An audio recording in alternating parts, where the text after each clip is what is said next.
Your show will go live in 5 seconds. 4, 3, 2, 1. Blog Talk Radio.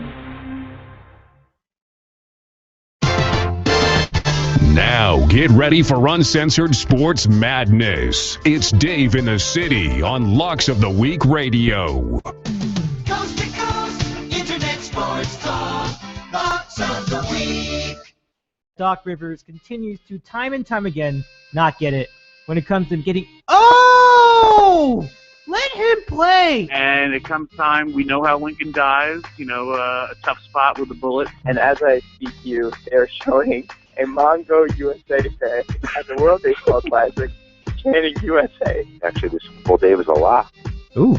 First thing you've got to mention here is the additions of Syracuse and Pitt, which is like adding two turds to a lawn. No one puts the WTCs in a Players' Championship anywhere on the same level as a major fight, so chill out with that. I actually never knew what meme was, and I always thought it was just MA. And I wonder what it is like living out there on Saturn. She was gorgeous, man. This girl was really good looking. And I'm like, holy, is that so-and-so? And I'm seeing him doing a body shot off her, and he's hammered. He turns around, he's like, I love this place. Round apple with the Orioles lettering on it. They should put the Orioles one in the river. From Los Angeles, this is Dave in the City, brought to you by Locks of the Week Radio. Now, here's Dave Medina. Good evening, sports fans, and a pleasure to have you here for the debut of our video cast right here on YouTube. Good to have you with us. I'm Dave Medina. Great to have you here on blogtalkradio.com. Great to have you here on youtube.com/user/ditcal. And great to have you here on Twitter @ditcal. We have an entire new universe of things and ways to bring the program to you. Good to have you with us once again. This is a lot of fun. I'm looking forward to this very first of, we hope, many video simulcasts of our Dave in the City Sportscast. For those of you new to the show, we've been doing the show for a long time. We've been doing this program since December 2008, and I think that in those years we've really made new innovations to it. In 2010, we decided to go live with it. We decided to on Blog Talk Radio, take callers. It was really great. We decided to put the thing on iTunes. That was a big deal. But now we decided to take this another level. We're going to go on YouTube, and we're going to have this that anybody can see it. I think one reason I wanted to do this was because I think it's a really fun idea. It's much easier to get to YouTube than it is to go to Blog Talk Radio. It's a cumbersome website. It doesn't really work live. But here on YouTube, we're in a better spot. So we're glad to have you with us again. If you want to join the conversation, youtube.com/user/ditcal. Go to the show. We actually comment right on the show. I'll be keeping track. Nothing yet, but I imagine down the road you will. You also have the blogtalkradio.com/Dave in the City chat room, and ask us questions. Tonight, 11 o'clock Eastern, 8 o'clock Pacific. We'll be joined by Kevin on the Cape for that. And if you have a question, send it to us. Actually, you could write the word question followed by the question itself on the blogtalkradio.com chat room. But I think you could do it just by tweeting it at Ditcal instead. That's a new feature that we just unveiled in this program. So if you want to tweet your question, just tweet at Ditcal, and here it is on the screen if you're watching here on YouTube, at Ditcal, in order to reach us with random questions. We'll even flash the question right here on the screen. That'll be pretty interesting for you. So this is a new era of the show. We're really happy to be a part of it. And it's just going to be great to really get this going. I was worried when roast beef the entire week. And those questions only have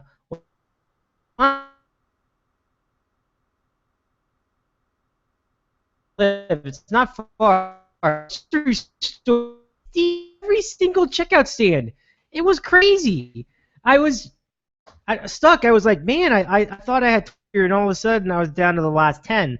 So I said, all right, well, I'm going to try to go to the mini Starbucks and see if I could get my fix with bucks and pay for my 2 items. I only had 2 items. I had like the meat and I had the bread. And usually at Starbucks, it's not a problem getting pardon me. It's usually just a couple things along.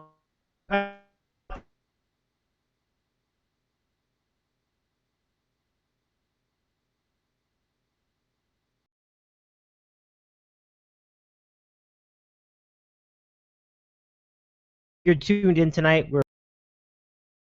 It seems like we have a lot of activity right now, but I'm sure that'll change in due time. So be with us for the show tonight. We're going to be here until 9 o'clock Pacific, midnight out east, and coming up on our show, as we mentioned, random questions with Kevin on the Cape. Tonight's topic, a big one. We're going to recap USA's World Cup run.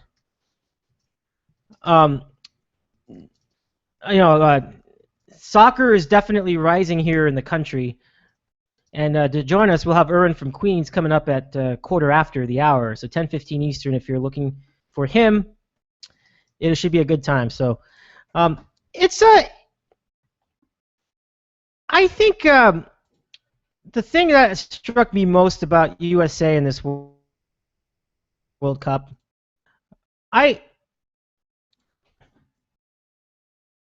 I'm still getting used to the graph. I think I'm getting used to getting with this world is that every year or every time we have the World Cup, the excitement for Team USA and the tournament here in the States gets bigger and bigger. And all the way back to 1990, I remember when the World Cup was here in the United States, and it was in every major city in the country. And I was certainly a big part of that. The championship game was hosted at the Rose Bowl, not far from where I am now, here in LA or here in Santa Monica. So it was really a big spectacle, and that was really my introduction to the World Cup at large. I mean, that's when I really got to know about it. And my dad, even more than I remembered, he is such a huge fan of the World Cup. I mean, this guy has followed the World Cup for the longest time, and I think what's happening is that I think we're getting some problems with audio here on the program. But if you have any issues, just let us know at Ditcow. Let us know. But what always struck me is that how much enthusiasm he had for the sport, and it's been with him forever. And he'd always tell me that the World Cup was the biggest event on the planet, and it never really sunk in with me at the time because I noticed that in the American media it was never really more than a sidebar, and I think the '94 Cup really started a couple things. It really started us looking at USA as an actual player in the World Cup, meaning they're in it. I mean, they were playing games, they were winning games. It was a very different thing. And from that, I took a little bit momentum from it. But I never really took it that seriously back then. I was a kid, and I didn't think much of it. But with each World Cup, it seemed like I and the rest of America got more and more 98, kind of the similar situation. USA, I'm not quite sure. It was either then or 2002 when they met Mexico in the final, and in LA that was a huge deal because I mean there was obviously a huge contingent of people here in town who also root for Mexico. I root for Mexico. I mean I'm of Mexican descent. I'm a fan of Mexico too. I mean so that's a big story. So anyway, I mean this is a long way of saying that the popularity for the World Cup in soccer here in this country has gotten bigger and bigger, and I know, and it really just hit a fever pitch this year when Team USA had more than the usual expectations. I wouldn't say that they were favored to win the World Cup. That's unrealistic. And even Coach Jurgen Klinsmann didn't think that. I mean, he said that was entirely unrealistic. And he actually got ripped for that. He got ripped for saying that sort of thing. But it seems like despite that whole brouhaha in the beginning, they definitely made their way out of what was called the group of death. The group of death. Can you imagine that? I mean, being in a group that's so bad that that nobody gives you a chance to really make something of it. That's kind of funny. So in that whole exchange, it's kind of interesting to note that they really didn't look like they were. I mean, they were given so to speak long odds. I mean, it was a really tough group. You had Germany in that group. You had Portugal in that group. It was, and Ghana even was no slouch. That was a really tough situation, but they managed through that, and then they got into the next round. But unlike World Cups of the past, you really got the sense that maybe they would have had a chance to do something else other than just, win a game or two. And when you get down to players like Tim Howard, who's just simply one of the best goalkeepers in the sport, let alone just Team USA, when you get down to vets like Dempsey, who have had big goals in their past, when you get to guys like Jozy Altidore, who was supposed to be a big player in the series, and then he went up lame with his hamstring in the first game of the tournament and went out. I mean, that was big adversity right off the bat. But from that, Team USA collected itself, and so did the enthusiasm for the sport. I mentioned it. I mean, 4 years ago, I was seeing more excitement over the World Cup and Team USA than I'd ever seen before. It was covered on a level that I'd never seen before domestically. I mean, unless you count Univision on the Spanish language side, but in the English language side, this is definitely new territory. I've never seen ESPN put that much effort into a World Cup. That was really impressive. Got some pretty serious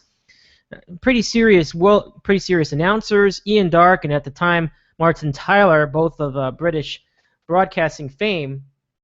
And this year it was Ian Darke who ended up being the lead announcer because he was just so exciting to listen to. And with that backdrop and with that narration, you ended up with a pretty good storyline. And I think that's why a lot of people in America really got excited about it. And that's where I come in, where it all comes into play. I think that it's really funny how you end up with a group that, again, they don't really have the talent, but they certainly had a lot of heart. And when you talk about how they entered this final game of their season, where it took a lot to advance into the round of 16, but in so doing, they really showed some heart and they showed some of their finest moments. Not so much in the beginning of this game against Belgium. I mean, the first half it just looked absolutely pitiful. It was actually amazing they weren't already behind by 3-0, by 3 goals. But that's another indication of how great Tim Howard was. Tim Howard, for his effort, made 16 saves. That is by far the most by any goalkeeper in a World Cup game since 1966. This according to the New York Times. And when you consider that the USA managed 14 shots against Belgium's 38 shots, it really showed you how overmatched Team USA really was. But they didn't quit. And it was interesting because the game would win into extra time. It was 0-0. And they were getting it, and it was just looking a little tough. And as you got into that extra period, there were a few minutes there where it just looked shaky. Actually, the whole game, it just looked kind of shaky. Tim Howard making save after save. But then eventually, after all this time, the Americans gave up a goal to Kevin De Bruyne in the 93rd minute of the extra session. So that was only about 3 minutes into the extra time. And so that was already a very big letdown for Team USA and their fans. But people were kind of trying to lick their wounds and trying to get things back together. And then they just kept going, and they just wanted to just see what they could do to muster a goal. But then Romelu Lukaku gets a goal in the 105th minute. So just as the first extra time period ended, they got a goal, and that just seemed like a backbreaker. Well, that seemed like that was it. So time elapsed, and on they went in the second extra time. Everybody's saying, you know what, that's it. You know, it was a good run. I said it. Everybody said it. The broadcaster said it. Everybody said it. But then Julian Green went out and scored a goal after just getting substituted for Alejandro Bedoya. Goes in, gets the goal, the 107th minute, nice long shot, a great shot. And that ended up getting that game closer. And then at that point, amazingly, the U.S. had a huge flurry that got it rolling. And Team USA, I wouldn't say they almost pulled off the tie, because I think it may have just been a little bit of a tease, but they certainly put a lot of effort and they really made it interesting towards the end. I'm really proud of Team USA.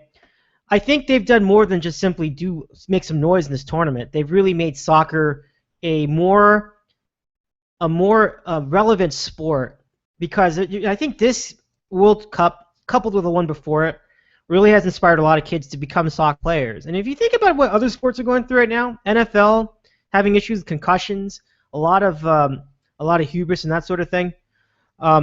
If you think about, baseball barely can even get a 10 rating in a World Series anymore. And if you think about the NBA, which is doing fine. I mean, the NBA is doing fine, but you end up with its own issues with competitive balance. It's really not. It's really not what those sports want to be. But soccer is something that's on the way up. And so tonight we look forward to recapping that and covering the sport of soccer and getting a state of the game here in America. To do that,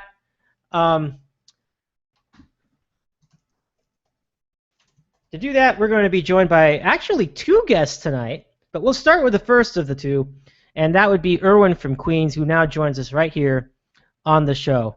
Erwin, welcome to the program tonight. Thank you very much for letting me kind of set that up. Kind of like how goals get set up. How you doing tonight, Erwin? What's going on, Davey? How you been? I've been fine. I know, and we're all kind of still hurting from yesterday's game. I mean, it really was a major moment where we were all pretty crestfallen.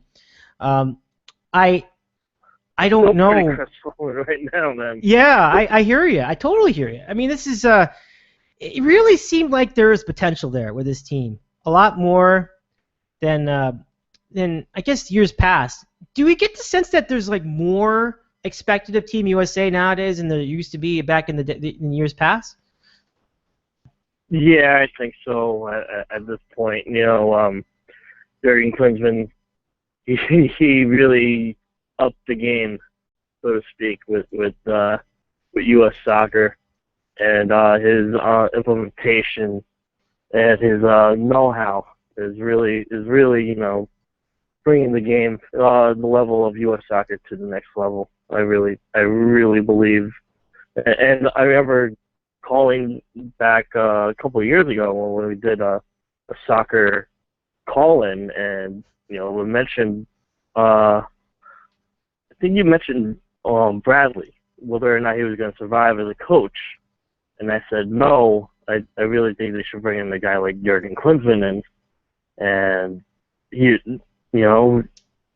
really did up the level as expected. Yeah, absolutely. I think that he really had expectations of persons, and it's really interesting. So now, as we continue into the subject, I'd like to introduce to everybody our second guest, our second collaborator. You're going to like this, Erwin. We introduce to you, say hello to Otis. So say hello to Otis. Otis, welcome to the program. Good to have you with us. How's it going tonight? Otis. What's going on, guys? Good to join you. I was running a little bit late. I'm trying this new thing where I count down from 24 hours during the day, because I think that makes a lot more sense. So,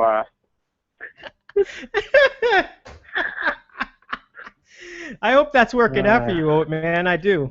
That is good stuff. Have you figured out what time and channel Jeopardy is on yet? I was wondering, guys. I mean,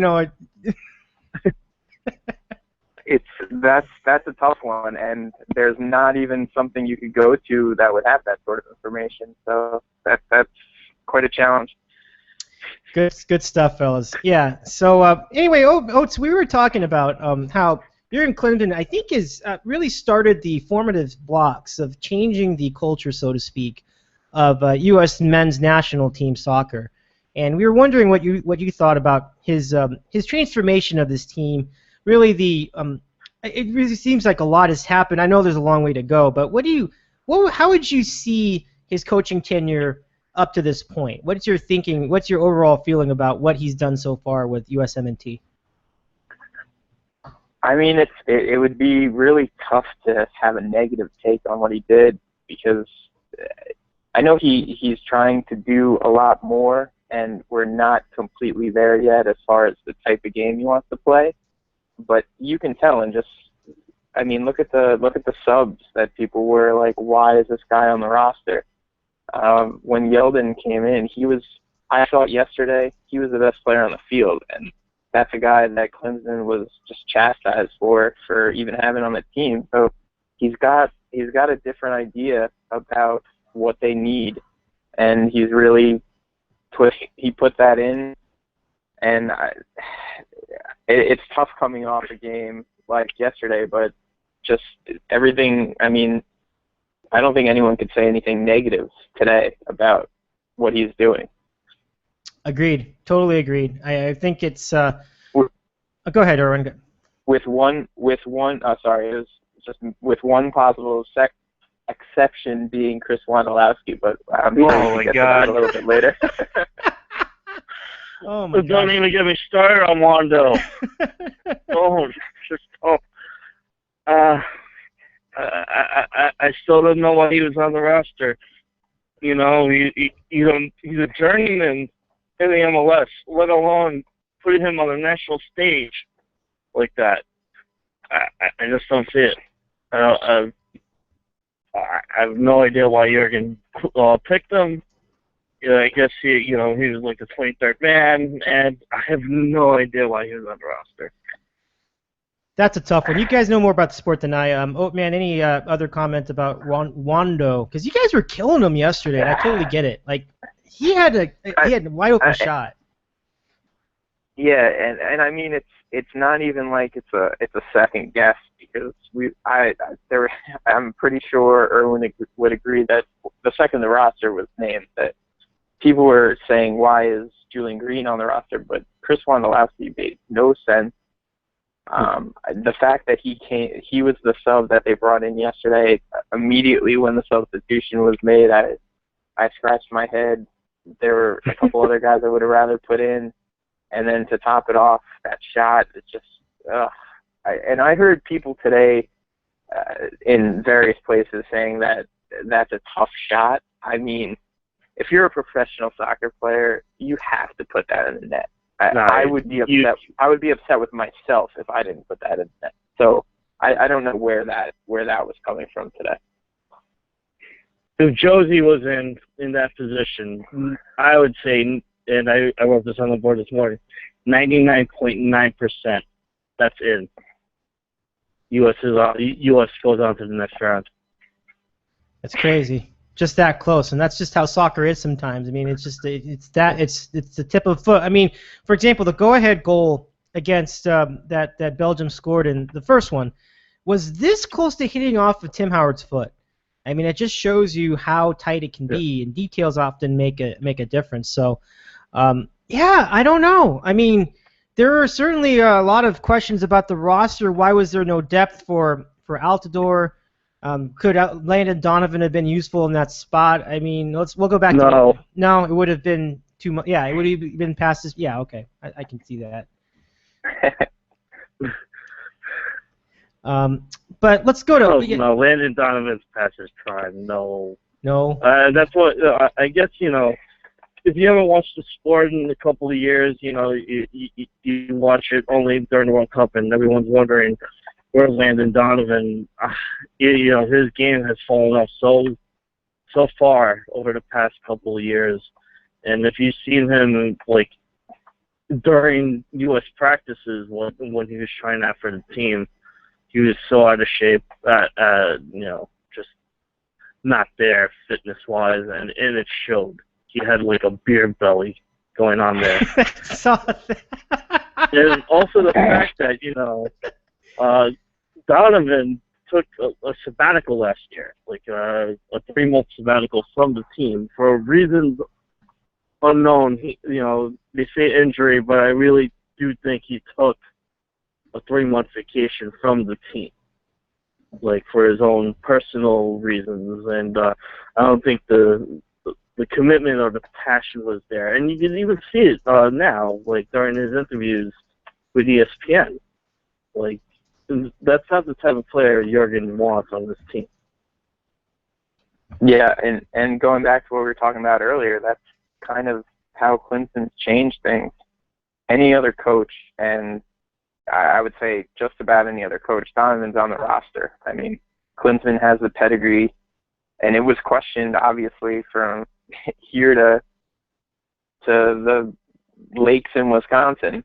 But he had an idea.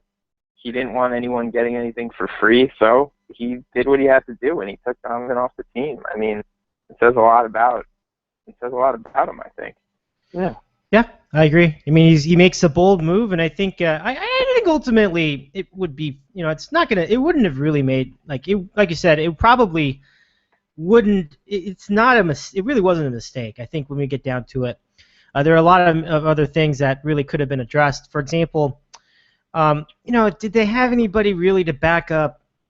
Because I remember one of the injuries made Bradley play out of position, and I think he got killed for a lot of bad defensive miscues, and that rightfully so. But do you think that these kind of things, owe to just a general lack of depth in terms of the amount of players to choose from? I mean, I wanted to get your thoughts about whether it was fair to really slam Bradley for the way that he played, because he got better as the tournament went on. Your thoughts about Bradley's role in trying to fill in a position he was unfamiliar with. We'll start with Erwin. Those passes that he missed, he kept missing all these passes. I know Oldman's going to disagree with me.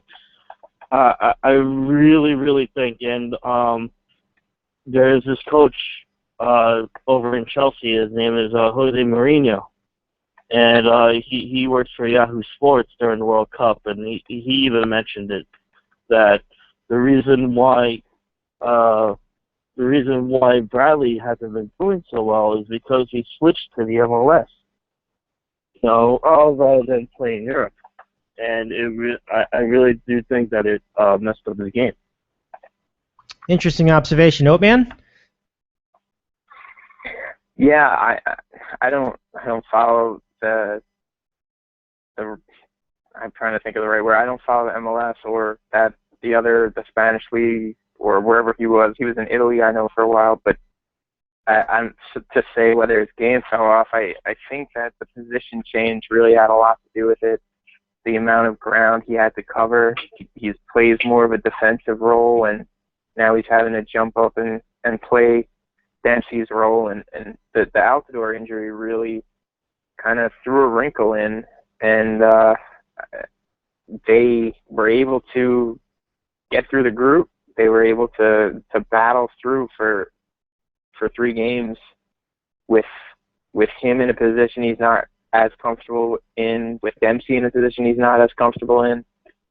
I was saying today I would have really loved to see what the team looked like if Altidore was healthy, but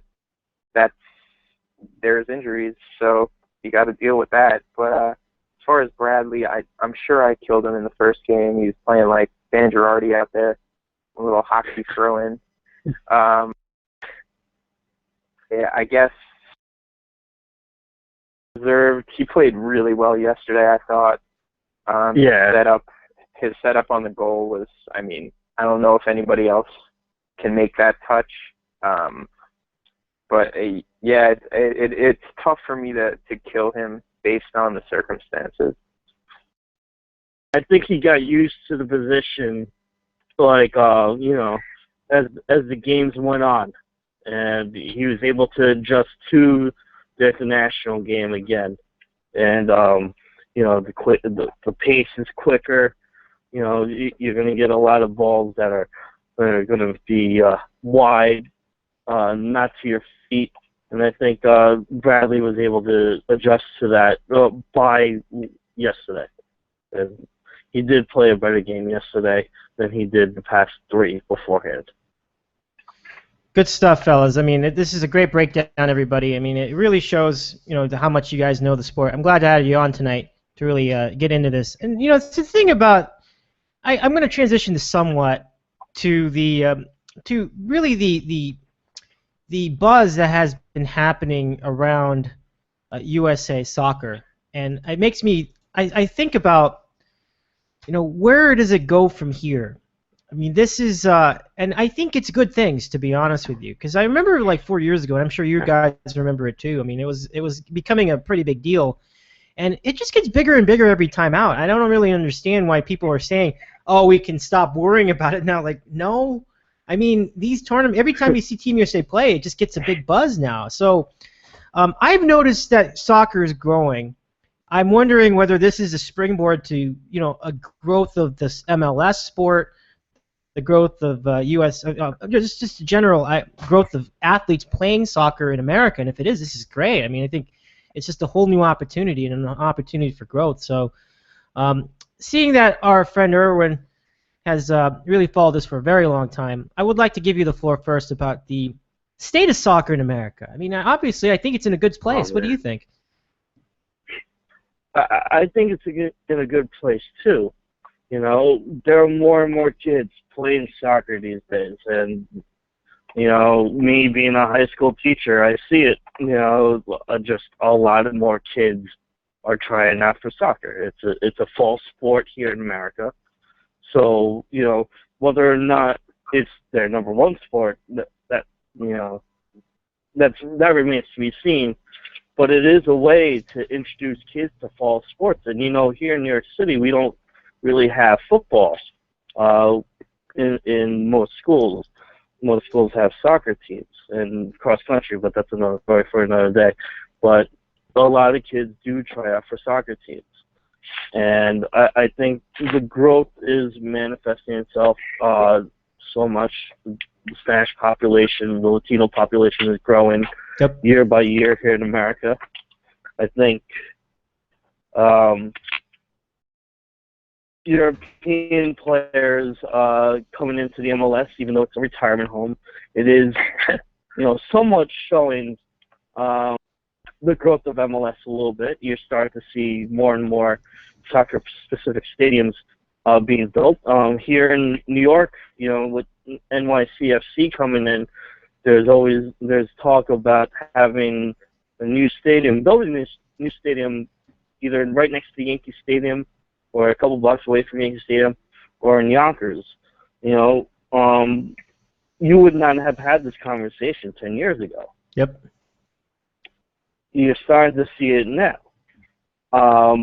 There's just, you're starting to see American players being recruited in Europe to play on elite teams. Like Tim Howard plays for Everton. I remember 10 years ago watching Tim Howard as a 24-year-old playing on the Metro Stars to 5,000 people at Giants Stadium. Now he's one of the elite players in the world. You're starting to see more and more of that. And if you check out the roster of the U.S. team, there are at least 5 or 6 players that are 23 and under, and they were brought in specifically to learn the international game, so 4 years from now they could be ready and set. So there's just a lot of good things coming out from this World Cup. You're starting to see the growth of soccer here in America. Whether or not people like it or not, who cares? You really are starting to see a lot of different factors manifesting itself, and I really think it's good for soccer here in America.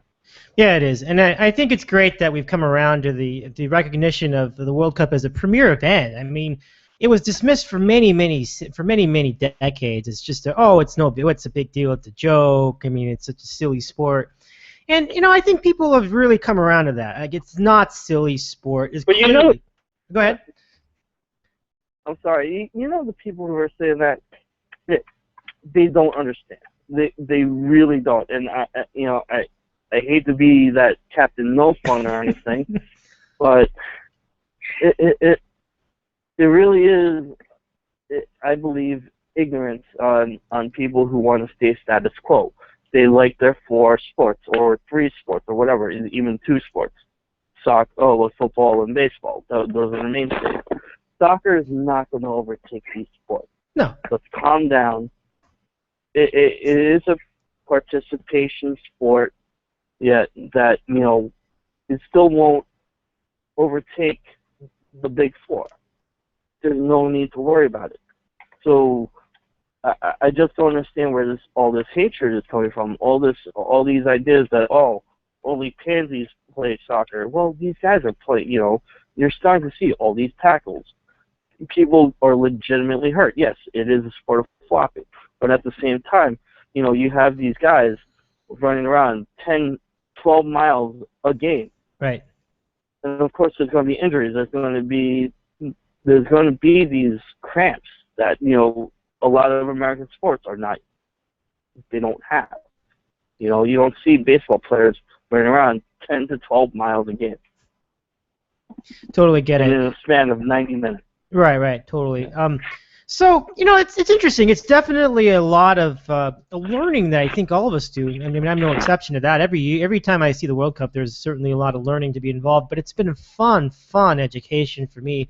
Let's go to the Oat Man about his thoughts about the growth of soccer and the future of soccer. As Erwin mentioned, there's a lot of kids who are 24 and under on this team. Things are bright. I mean, how do you see the U.S. men's national team in perspective? Yeah, I was just listening, thinking in my head, there's a lot of different ways I can go from there. I mean, looking at up and coming kids now in high school who are going to start playing soccer, you may see people lean away from football because of the injury issues, because of the concussion problems. Maybe there's maybe 5 more great athletes who are now playing soccer instead of playing football during the fall, and they get recognized. So there's that aspect too. As far as the team goes, and it's another thing to look at.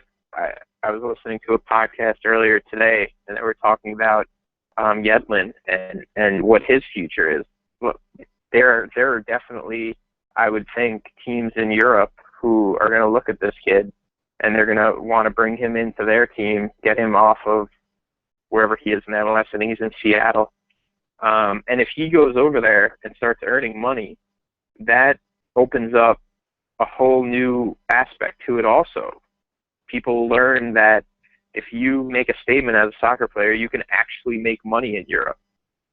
So there's that too. The young kids on this roster, between him and Julian Green, I don't know if he'll necessarily be playing for Bayern Munich sooner rather than later, but he's on a great team there. I know there's a couple of other younger guys who are up and coming on this roster and not on this roster. Aaron Johansson didn't play much in this World Cup. He only came in a little bit for Altidore when he got hurt, but he has a lot of talent. John Brooks, the defenseman, definitely has, you would think, a future. So, I mean, Klinsmann has a young roster to work with, and I think one thing to look for with just kind of to build on the momentum that this has will be the tournament next year for the international team playing in the Gold Cup. I would expect to see big crowds again in the stands. Yeah. I don't know if you'll get the same viewership, but the crowd exists now. Like, that fan support, that American Outlaws group is huge. Just the fact that they had as many people as they did in Brazil was staggering. So that support is going to be there in the stadiums in the U.S. for, I would say, going forward. There's no reason for it to just dissipate. So that tournament I think it's next summer. I'm not positive about that, but I think that's just another momentum chance to watch more international soccer. I think that's one thing that people who watch this tournament may not get into the MLS immediately. They may not start watching the English Premier League, but I feel like they will kind of just cling to the U.S. national team. It's just, and Bill Simmons is the podcast I was listening to on the way home, and he said it. He said it's not usual. It's not something we're used to. Everyone rooting for the same team. So it's just fun when everyone's standing behind. Everyone besides Petey Kirsch are standing besides one team and not rooting against our own country. Well, that's besides the point. But it's fun to have something to root for everyone to root for. And it's just an excuse to go out and drink and be loud and have fun. Yeah, well, it's fun. That's what you do. You have fun. So I mean, like that. It's a fun thing to do. If you're not having fun, then sit at home and I don't know, make Mike show and have him be a catcher. I don't know, whatever floats your boat. But I just think that it's fun to do, to come together, and we do it during the Olympics, but you're not going to really gravitate towards the next javelin thrower. You're Right. going to be into a team game. So I think I mean that's just one thing that it's just fun to go somewhere to root for something, and I don't know. There you go. You know, that's a very good point you bring up about how much community is involved with the U.S. men's national team. I think that's really been illustrated in all the live look-ins at all these big, huge, in fact, enormous watch parties in Soldier Field in Kansas City. They even had a slightly smaller one in Redondo Beach, and that took over that area. I think that's pretty cool. I really think that's been one of the coolest things about this, how much everyone's gotten into it. It's a lot like the Olympics, but maybe even better because, like you said, it's a whole thing. It's not just like 10 seconds. Like, they're like gonna run like 100 yards, and there's no disrespect to track and field or when I know you're a big fan, but I'm just saying like this is like you can really make it. You can really get wrapped up in it because it's a whole saga. I mean, it's perfectly timed. It's as Colin Coward says on ESPN Radio. I mean, it's 2 hours or less. It's a great commitment. It's like a movie. I think that's a beautiful thing. So I really love the way that this really gotten everybody talking. And I go around. It doesn't even guys that didn't even realize didn't even think they were into sports. And then they would say, "Hey, have you been watching the World Cup?" And they're like, "Have I been watching the World Cup?" I mean, I'm like, "Yeah." I mean, this has been really a lot of fun. So, Erwin, how have you seen it? Like around New York? I mean, I'm sure it's been just incredible. Tell us a little bit about the community factor with this team. You know, the sport itself, you know, here in New York, oh man, you know, you go on the train, you see, you go to the R train into Manhattan, you start to see, you know, people wearing Columbia shirts, you start to see people wearing the Mexico shirts, the German shirts. You should see the amount of posts you see on my friend's Facebook wall, and they go to their German restaurants here in Queens, and they're all filled to the brim at 11 o'clock in the morning to watch the German national team. So, and then you go down further, you know, into Manhattan, you're starting to see a lot more, you know, people our age, you know, around like, I'd say mid-20s to early 30s wearing the U.S. national team jerseys. You're starting to see that a lot more than you did even 4 years ago. You know, apparently there were lines to get into bars. You know, you had media coverage all over the place here in New York. It's just, yeah, it's been incredible. You know, it really has been. You know, I would say, you know, there's a lot of factors to it. I think the Brazil being of the same time zone as you know, or a similar time zone to what we have here. I think that really helped out, and the games are accessible now online and on the internet, so people can watch at work. People could go out early from work to go to the bars at 4 o'clock, 5 o'clock. It really did work out this year with the World Cup, and I don't know what else to say. It's still I'm mind blown about how popular it's been and how successful it's been. Even if you check out the ESPN ratings, ESPN posted this is yesterday's game was the most watched World Cup game in American TV history. Wow. That is. And only two college football games this year surpassed any type of rating here on ESPN. So it was the third watched ESPN program. So imagine if they went to the Cup final. I can't imagine what the rating would have been then. Yeah. Yeah. That's really awesome to think about. Go ahead. Oh, man, go ahead. Yeah, no, I was just going to say, I think even just one more game, if they would have been playing against Argentina, those ratings would have been just astronomical. I mean, the amount of advertisements you've seen about Messi, I think that would have gotten an even bigger crowd. I mean, it's incredible what numbers they've been doing. I think that one more game, I'm laughing thinking about that old commercial, but I think one more game would have been a scene. It would have been on the day after the 4th of July. Ooh, everyone would have been looking for something to do, and that could have been even cooler. The ride that they went on just by playing one extra game was cool enough. But that would have been something. Yeah, that would have been something, oh man.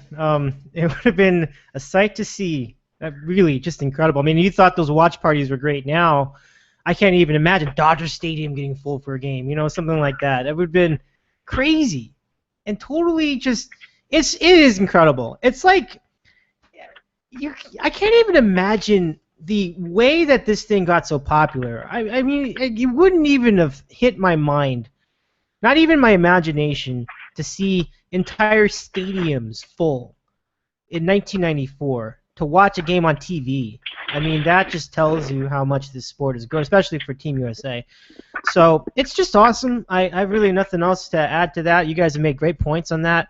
From now that they're out of it, obviously there's much to look forward to with the rest of the World Cup. But I'm going to start with Erwin first. I mean, now that the U.S. is eliminated, who are you going to root for?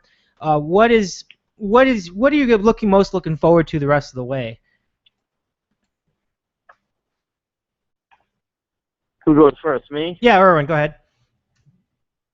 Messi. This is Messi's tournament. From here on in. If he is to solidify himself as the greatest player of all time, this is the tournament to do it. He's doing a pretty good job of that as it is. I mean, he's had an amazing tournament so far. I mean, he's been scoring goals or assists in every game. Unbelievable. He's been unbelievable. He is one of the great players of all time, and he's only 25 years old. It's just he really is living up to the bill, unlike the supposed best in the world, and that's Cristiano Ronaldo. Who went out in the whimper. Wayne Rooney couldn't even get out of the rounds. Right. You really, really are seeing someone special in Messi, and if he takes Argentina and beats Brazil in their own stadium during the final, I mean, there's no other way to write that book. I mean, he's doing kingly things. He makes the Maradona tournament in '86 look like a mundane scrimmage. Seriously. I mean, my impression of it I'm going to swing it to Oatman next, but my impression of it is that he is carrying the team the way LeBron carried the Cavs to the NBA Finals. I mean, I don't really see – there is the Di Maria guy too, but, I mean, it's not like they're stacked, at least from my point of view. So it's really fascinating. So, Oatman, what are you looking most forward to in this Cup? And a little bit more on Messi. I mean, has he really impressed your eyes? Yeah, he definitely has. I've actually last game I picked against Argentina because I thought in the previous 3 games there just was no team around him, which was surprising. But I mean, able to make that one play. All it took last game, just one play. He's in him up beautifully, and another guy who I've been killing all tournament, Di Maria, finishes it. But it's gonna have to be something. He's gonna have to keep just being as special as he has been so far, which he's more than capable of. If I were a betting man, which we know I'm not, and betting is illegal where I'm from, but my money would be on Belgium to beat Argentina. But again, Messi could be the difference again, and just have another moment, if you will. But and I think the same thing on the other side of the bracket. I know Erwin just said he sees Argentina, Brazil, but the teams they have around those 2 guys have just not been impressive. Neymar on Brazil, his surrounding cast has let him down, and so has Messi's, and they've both been able to overcome it so far. They've got much bigger tasks in the next round, and I wouldn't be surprised if both of them were out in this next round. But again, there's always that chance that Messi and Neymar could combine next game for 6 different goals. I mean, they're just that good, but just the way their surrounding talent is on those 2 teams, I wouldn't be surprised if they both are out next round. It wouldn't surprise me either, though. I mean, again, I point to the depth or lack thereof on both of these teams. It really is. I mean, I don't want to say it's a one-man team, but certainly he makes a huge percentage, he being Messi, of what Argentina has done. But that percentage is the deciding factor in a lot of these games. But at the same time, how do you know that he's not going to have an off game one of these weeks? That's the only thing. So, it's all in all, it's a pretty wide open tournament the rest of the way. I mean, I don't think anybody's really that favored. I mean, even Germany kind of looks shaky at times. Netherlands definitely looks shaky. They barely can play until the last 10 minutes of every game. Every match. But seriously, nobody's really favored. I like Colombia. I think that could be fun. James Rodriguez, I believe his name is. That guy's really good. I really enjoy. It's kind of like Messi light, but he's seriously pretty good, and he's young too. And then Costa Rica, don't sleep on the Tico, says my friend Jacob Rosales. So really, I mean, draw it out of the hat. Who's going to win? Anybody could. In your thoughts? Like I said, if I were a betting man, yes, I would really have. I can't go against Messi on this one. Okay. They're a lot deeper than we're talking here. They do have Agudelo. Aguero on the other side, who could also score goals. I just think that it will be Brazil versus Argentina in the final, and even though I do hope Messi does get his cup, I think Brazil can't. I don't see them losing in their own country. Netherlands has no defense whatsoever. Germany is good. They are a deep team, but can they take it to the next level? I don't know. Belgium, same thing. They're sort of like Germany in a lot of ways. They're very deep, but can they get over that hump? France, I think France is too young at this point. Even though Floyd may disagree with me on the board, he'll probably listen to this and I'll get flamed tomorrow for it. Costa Rica, for CONCACAF reasons, I don't see them advancing any further than Saturday. I guess we ran through all 4 games, huh? Yeah, I think so. I think that's just about everything. So let's close with some final thoughts. And first, I really appreciate you both coming on tonight. I really appreciate your wealth of soccer expertise. So we'll start with Oatman. Oates, your final thoughts on the World Cup that was for USA and the World Cup that's to come for the rest of the bracket. I'll start with the rest of the bracket because you both were doing a little rundown there. I think that the winner of the World Cup is going to come down to the next game between Brazil and Colombia. I think that Colombia is a team that could beat Brazil, but if they don't, I think that Brazil is going to win the whole thing. But my prediction is Colombia is going to win the World Cup. So I'll throw that out there right now. As far as the U.S. goes, they had moments. They had their moments. It would have been awesome if the Portugal game ended 2-1. I think that would have just added a little bit extra to the opening round. Would have shut a couple people up with their lose and still get in. I guess those people have never watched the last week of the NFL where you lose and still get into the playoffs. Yep. But that's besides the point. I think that they blew a pretty big chance yesterday. Wondolowski could have won in regulation, and one thing we didn't talk about was the set piece in overtime when the score was 2-1.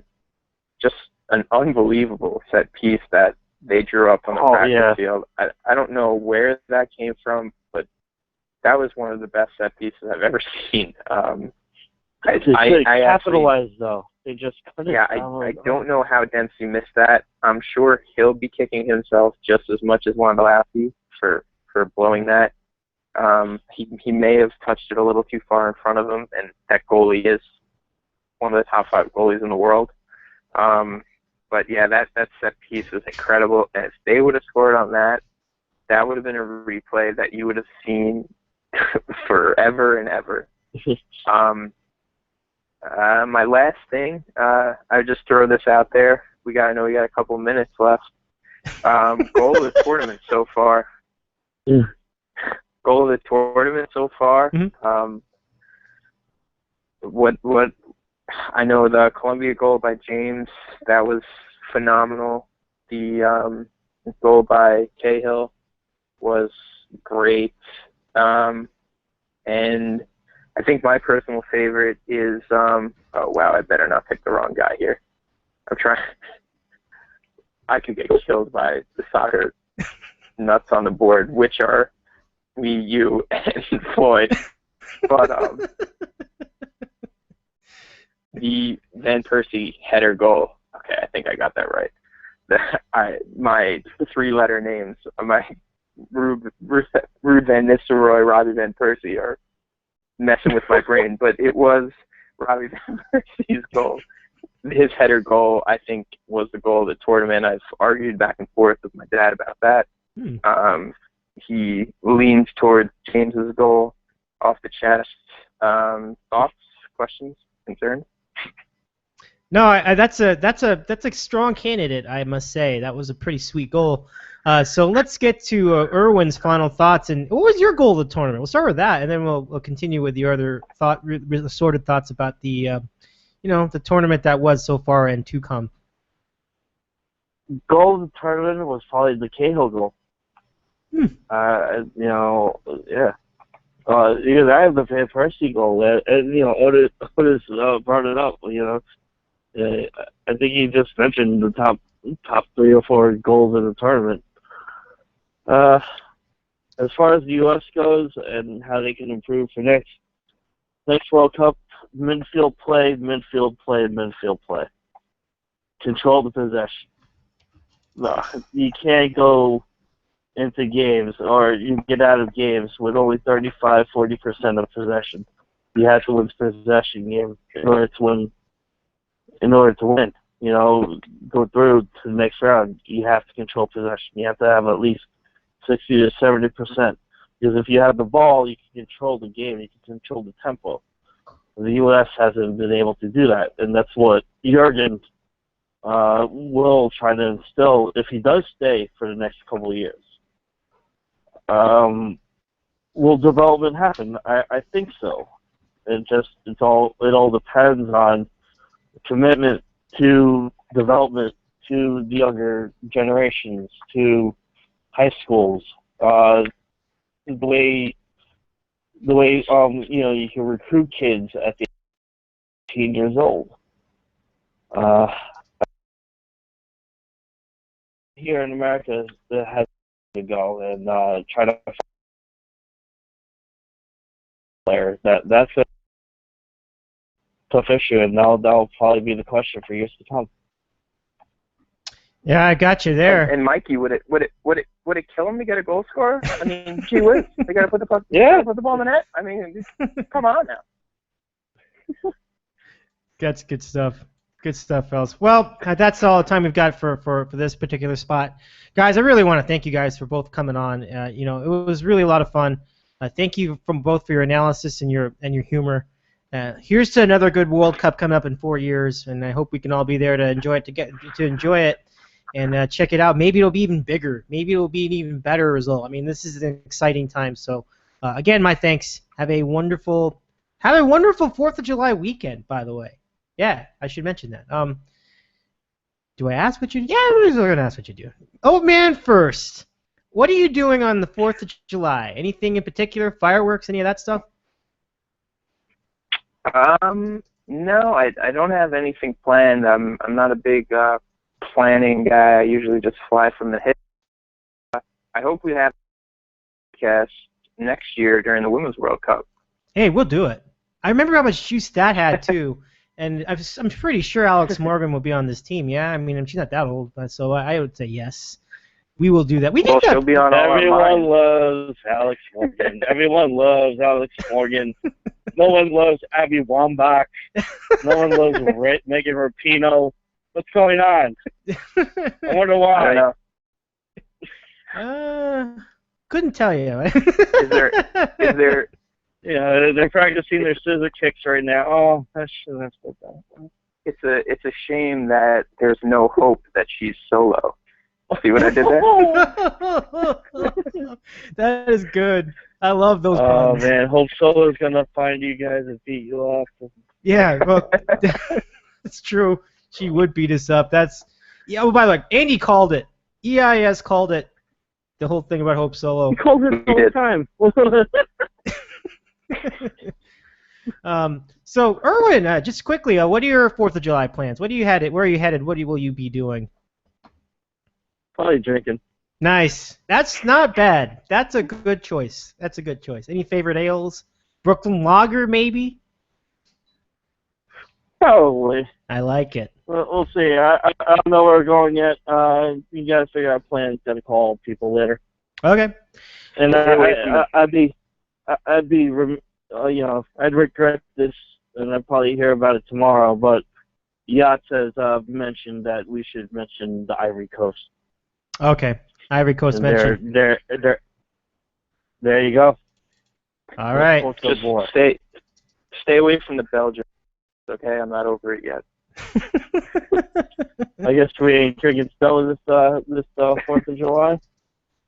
Oh, me? Not. I think. Stella's Belgium. Oh, I guess. I'm kind of lost. I'm sorry. I'll be with family on the 4th of July, most likely. With your Belgian waffles. Yeah, I'm staying away from waffles altogether. Pancakes, baby. Chocolate chip pancakes. Yeah, you're going to waffle away from waffles, huh? There you go. Fellas, that's all the time we got. Have a wonderful 4th of July weekend, whatever you do. Take care. Thank you so much. Have everyone, and we'll do this again next year. I promise. When we do World Cup for the women's side. So let's do it. All right, guys. All right, cool. All right, good stuff, Dave. All right, fellas. Thanks, Dave. You got it, buddy. Take care, See you, y'all. Tim. And that's it for the soccer spot. Erwin from Queens. Say hello to Otis. Great times and even better times to be independently call self-independent. Kevin on the Cape and America's favorite moment in sports talk podcasting. For random questions, let's stop in the city with Kevin. Back at it here in the city, second hour, and our first hour ever doing the show on video. They're enjoying it on youtube.com/user/cow. It's a lot of fun. If you're on mobile, cow, DITCO on YouTube. Mind, Kevin, I am in this work. Thank you for joining me. You're about to attract a lot more female viewers, Dave. Hey. You on video, you are one good-looking dude. Hey, thank you. Well, thank you very much. I actually didn't.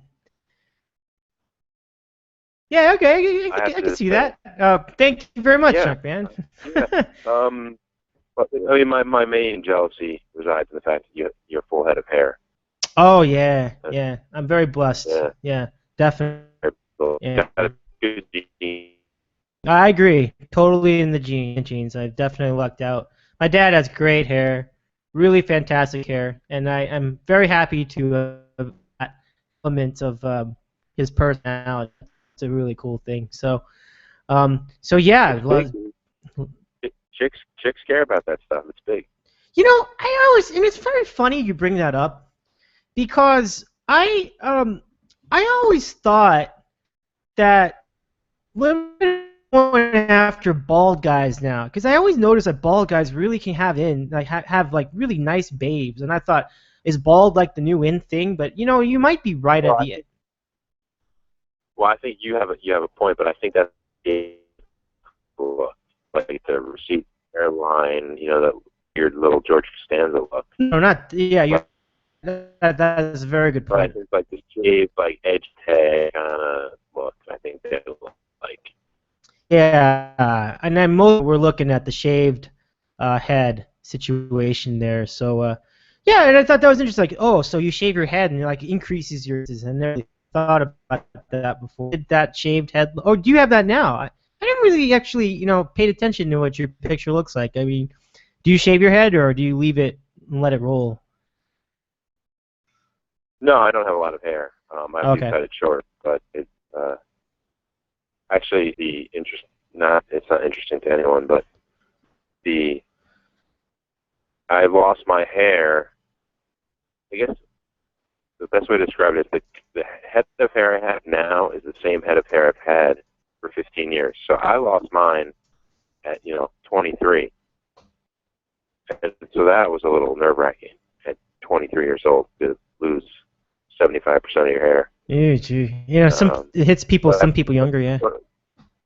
Yeah. So the good part is I've lived with it for 15 years, so that my friends now who are losing their hair are freaking out. Where I'm just like, hey, I've dealt with this for almost 2 decades. I dig, man. I do. So, gosh, I know that can be but maybe at least no. There's nothing else I can say to that. So yeah.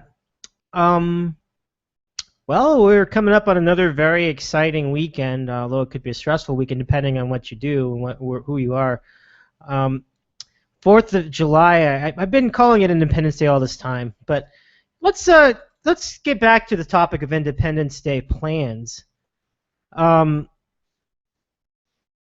I know you generally work that particular time. Is it as busy as I do generally work, yeah. Yeah. Is it as busy as you had feared? Is it like almost back-breaking busy? Yes, it's been very, very busy. Wow. There's a sort of a mild hurricane threat on the coast, So that's sort of curbing a little bit of the enthusiasm, but for the most part, everyone's down here. It's not. It's like the best way I can put it is that today I scheduled that, and I worked from 8:30 to 9 o'clock at night. Oh, so gee, really? 8:30 a.m. 12 and a half hours. Ooh. 12 and a half hours on your day off. That's just how we get to get. It is. But I hope that hopefully you had a chance to unwind. And again, I thought you'd be completely, passed out on your bed and sleeping at this hour. So I'm really happy you could make it. I think it's really great. So hopefully we can. Yeah.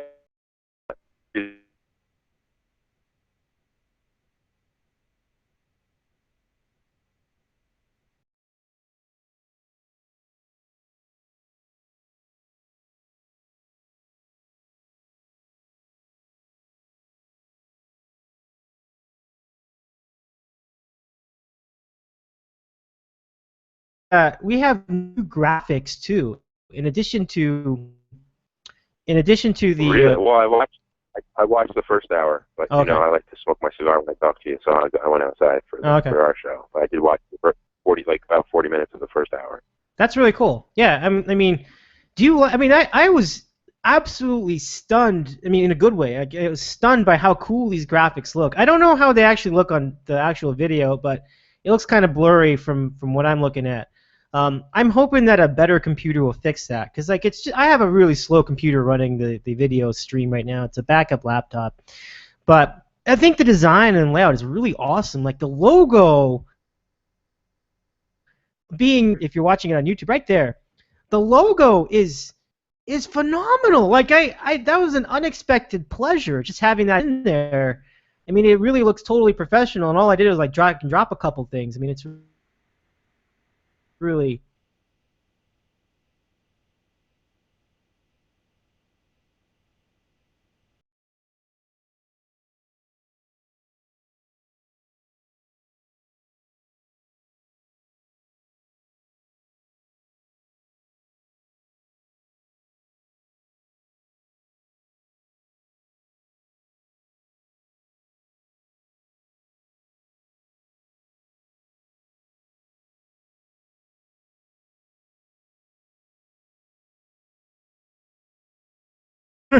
Sorry for those of you on YouTube.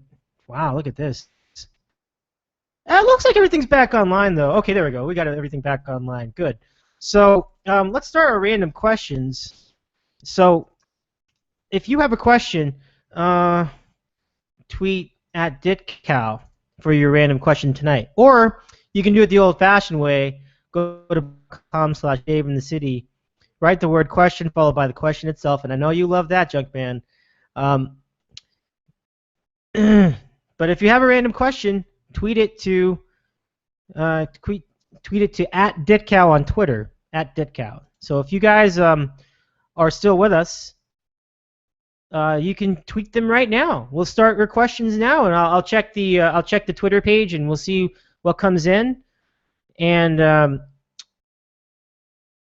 we'll be ready to roll. So Junkie, do you, as I ask a lot of times.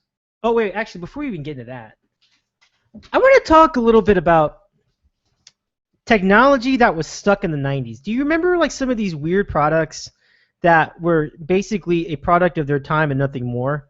For example, the Game Boy.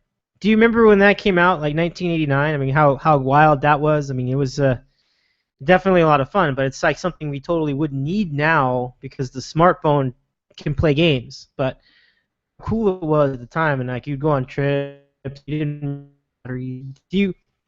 What are some of your favorite, random 90s technology? Do you have anything that comes to mind? I do remember the Game Boy, and my lasting memory of the Game Boy is playing it for about 3 minutes, and my father taking it out of my hands and playing Tetris for the rest of his life, and then I never got it back. Tetris, man! I love Tetris. Tetris is the We bomb. I would love. be on vacation at the beach, whatever. Yeah, he just took it over. I never saw that thing again. I played it for seriously about 3 minutes. It's addicting though. That game. That's a good game. I'm rather a fan of it. So with that, Nick, some of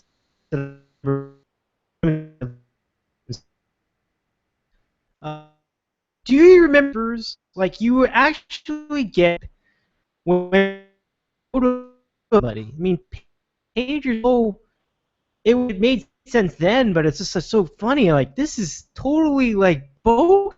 I mean, it's. Oh yeah, pagers were huge, Dave. Yeah. Especially for drug dealers. Oh yeah. No, you would know. Maybe no. Yeah, totally. I wouldn't say you. Yeah, I never had one. No, you didn't. No, I should have been more clear about that. No, I was close to that age though. But still a little too young to have a pager. But I remember my dad had one, and we used to call him on it, or like. We would put in.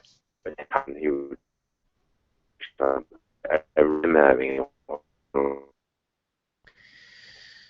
Yeah, this is it's gonna that's a fun how to explain it to younger in life, like what it like it's like it was like the size of your phone, but it didn't have a phone and it didn't even have a communicator. It just beeped. Just like what? And it beeped and it gave you the number. It would give you like the number to call back. You actually got to go to a different phone just to call the person back. It's so bizarre. And so you got a number. So it is bizarre because pick up a phone in the first place. Yeah. I think we're having some issues with the YouTube stream tonight, and I completely blame the computer. It is worthless to them, and we'll have a better computer more functionally for the podcast. So the way we did it last week, we used the onboard camera, and it was okay. I may implement that idea anyway if we can't get the better laptop engaged. So for those of you watching on tonight, we promise there will be better technology in place for this podcast on the next iteration. It won't look anything like this. It should look better, and it should be able to stay online the whole time. So my apologies in advance. Next time, let's do this. Okay. So where were we at? We were at Pages. And how about the videotape rewinder? Like you had a giant. It would just be because the VCR was so slow. You had to actually go and get you had to get a special machine just to rewind the tape. That's kind of funny. That is amazing. I completely forgot about that. Yeah, we definitely had one of those. Oh, it's a hoot. Mine was shaped like a car. What was yours shaped like a car or anything? No, it wasn't shaped like a car, but I do remember that because you're so right. The regular VCR, it took almost as long as the movie to rewind it. Yeah, and so it helped a little bit, but it's funny, like rewinding tapes, like it was something. Again, I don't think anybody like Brett, like we never explained that to him. Like it would be impossible to comprehend. Other things I had on here, web TV. Do you remember this? It's like a mini computer that you need to go on like a dial-up connection to get online, and it would show up on your TV screen, and you'd have this wireless keyboard to use it. And apparently it was slow as molasses, but I remember it came out, and people were like, "Wow, it's so digital." This is like, but you can only use like maybe like 56K connection. It was just like you could barely like get on a web page with that thing, you know? That one I do not remember. I don't think we had that one. Yeah. Well, it was pretty expensive too, so that's kind of a different situation. Do you remember answering machines by themselves were actually their own kind of limited 90s technology? Because, why would you need an answering machine today? Like, if you've got your voicemail on your phone. But we had tape machines that would leave messages. I always thought that was interesting. Like that was a thing for a time, and you'd run through the tape and you'd run through all the messages, and when you really think about it, I mean, having it all work off of the tape is actually pretty impressive. Like it would break up the messages, and you could like skip them and fast forward them. You know what I mean? So that's kind of cool. But it was just like, wow, it's like that sounds so clunky today. Do you know what I mean? Did you ever have one of those?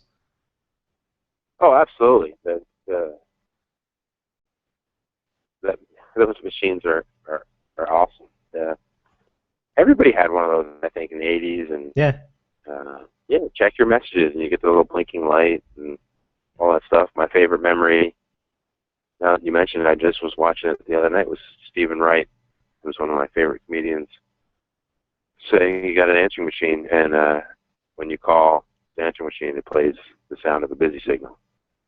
That's kind of fun. It's just genius. So simple and so stupid, but it's awesome. That's a great joke. I like that. That's pretty good. I have others. This is a great tour down memory lane. We had answering machines, and I don't think Walkman really qualifies because that's more of an 80s thing. But Discman with the CDs was actually a pretty big deal. Like before pre-iPod, like people get all excited. Oh, but this has 8 hours of battery, and it's got 12 times oversample buffer. What is it that they called it? Like the thing that that if you have a bumpy ride, it would still be able. It wouldn't skip. I forget what that was called, but whatever that was, like people would get all excited. Oh, that's 20 times that. And that's like 50 times that. It's like you could go down the stairs and it would still play. It's just like that. Those things were funny with the Discman. Did you ever have one of those Discmen?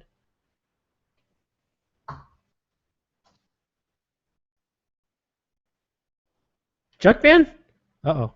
Yeah, you were breaking up. I didn't hear the Oh, end of okay. that. Or maybe I'm breaking up. I don't know, but do you know the Sony like CD player, like the portable CD player, like a Discman? Of course. Absolutely. Did you have one?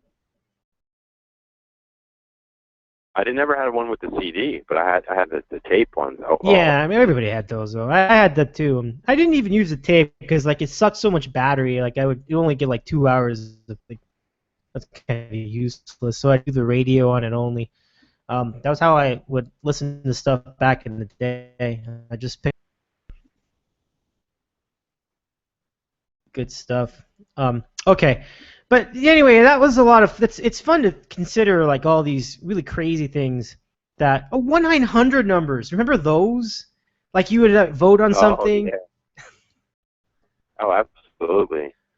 Oh man, and it's like $2 for the first minute and like $3.50 every additional minute or something like that. 50 cents an additional minute, and you have these stupid hotlines and.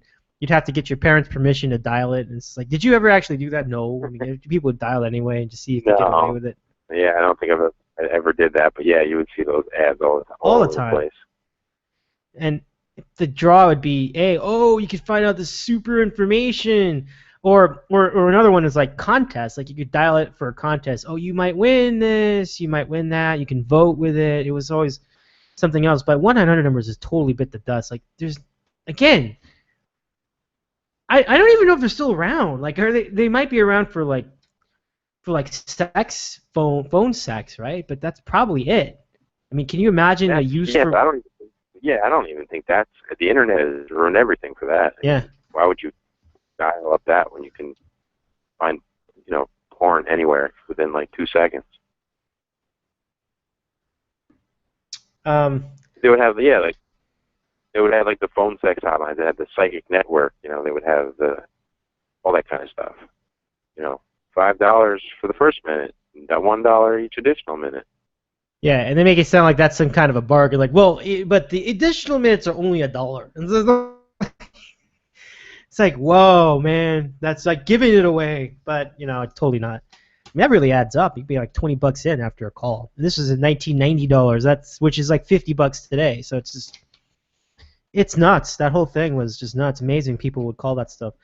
So All right. Well, I think that naturally gets us into random questions tonight.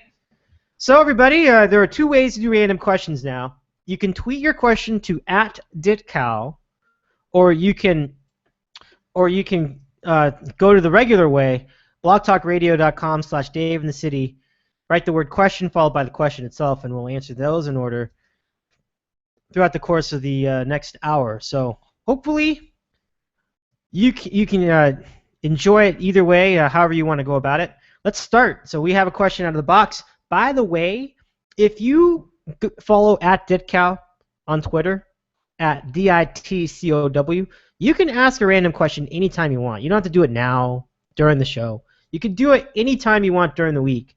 So just ask whenever you feel like it. Like you could be up late at night, be up, and you could be, restless, and you wanted to ask a question about cookies. Tweet it @ditcow. We'll answer it for you. Let me know. Let us know. So we'll start now. So random questions with Kevin on the Cape. I'm Dave Medina. It's 8:25, and we hope you're enjoying it here on YouTube.com. All right, first question out of the box, and this comes from. Let's see if I can read this. This comes from the user Tesseract, which is an alias for someone that I know, so an acquaintance that I know. And the question is, where is it here? Okay. If you had an app that could take you back in time, let me see if I can keep reading this. Yeah. If you had a smartphone app that could make you time travel, where and when will you be? So you could pick a time and place, any time in the history of mankind, and any place in the history of mankind. What time and place would you want to be, and why? Junkie, you've got the floor. Well, I don't have a smartphone, so I don't know if I'm allowed to answer. Well, let's say that you did. Let's say you used your iPad mini for that question.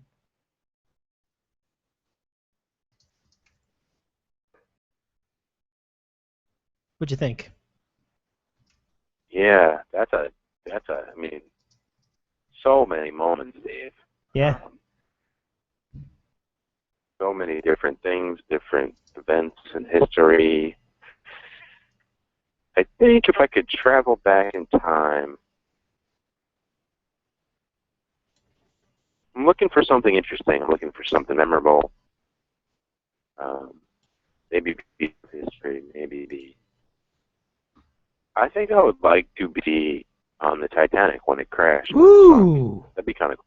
And you're assuming that you can somehow jump out of it and survive, right? Not really. I just like the whole disaster stuff and the whole mess and seeing what it was like. And, I'm not going to go back and try to save a president or watch some silly baseball game. I want to be part of something big, something dramatic.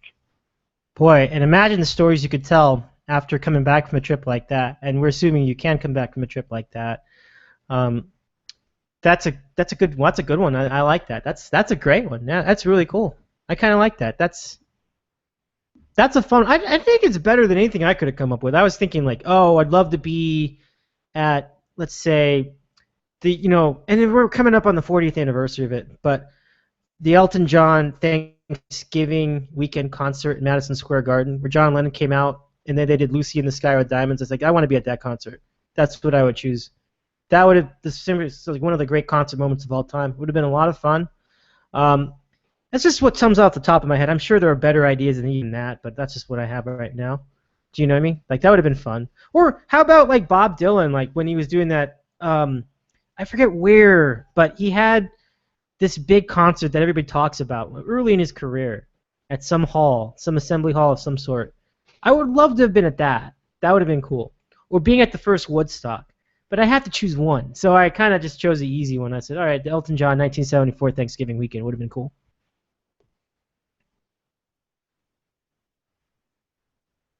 Right? Do you know what I mean? Hello? Yeah. No, that'd be good. I mean, I wasn't really. Yeah, music is one of my favorites, but that's not really where my brain went with that question. I think you're speaking about the Royal Hall in the yes, in the Dylan sense. Maybe which would have been cool, but yeah, I've heard it all. I mean, I don't know. That's no. I think I'm gonna be on the disaster. I want to be on the sinking ship. You want to be a historic moment in time, frozen in time. No pun intended. That sounds like a fun time, though. That sounds pretty good. So I like that. It's pretty good. Okay, it's a good start. Let's get to our next question. Random questions. Here we go. Let's see. Do we have any? Do. Okay. What are your thoughts on Tinder? Oh, here we go. Junkman, what are your thoughts on Tinder? Do you know what Tinder? Are you familiar with Tinder? I have no idea what you're talking about. I think our friend the Oatman is going to get his wish tonight. The Tinder is an app. It's a smartphone app. And let's see. Yeah, so it's a smartphone app where basically you can hunt down prospective dates. And it works for both women and men. And you flip through them, like you make your own profile. Like you put your pictures up there. You do what you would do. Then you just go and you'd be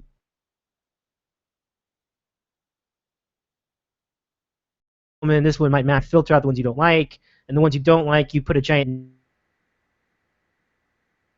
To me, it's so demeaning. This, and I'm like, wow, that's like so effed up. But you know, I might get it. I mean, like you have to filter it out so you can find the ones you like. But to me, Tinder is basically like one giant beauty contest, and I just think, I don't know. I would feel really uncomfortable getting on Tinder, because then I know that women are on me, and I don't know. I feel kind of weird about that. You know what I mean? Like, if you're gonna reject me, do it to my face. It's just kind of like my feeling about Tinder. Yeah, and I know that you don't actually know whether people reject you or not, but you know what's happening. I mean, you know that even though you don't see these results in real life, that they're totally like going down. But I don't know. I mean, maybe I shouldn't be so self-conscious about it and just roll through it and see if I get what I get. But so I'm a little uneasy with Tinder, but it's a situation also where it's like, don't knock it till you tried it. I think we've said the same thing about soccer in our first hour. Like, why would you bag on something you don't know about yet? You know, it's just like the same idea with Tinder. Like, I think I need to familiarize myself with it more before I really say anything of that nature. But from my perspective, at least my cursory look at Tinder, it seems like the kind of thing where, I don't know, it seems like it's very judgmental or whatever, but it does seem really effective. Like, if your goal is to find a date, I think you could totally do that with Tinder. I think it does a decent job of like matching your interests and maybe even like the kind of looks you're looking for too. So it's basically like computer dating. Like, you know, Tinder is computer dating on an app, and it's just like a quicker way of doing it. Do you know what I mean? Like one of those, wasn't there a thing that he used to do called speed dating, where you would go to a bar and you would meet 20 people and yes. Correct. You're actually what you're doing. It's like fancy. Right. It's like you're kind of looking at these people before you even. It would be as if you looked. Yeah. Okay. That's a pretty decent way to put it. Because like then right, you find when you connect with the person you try to contact, right, and that is totally like speed dating. So I think it's just a digital version of speed dating.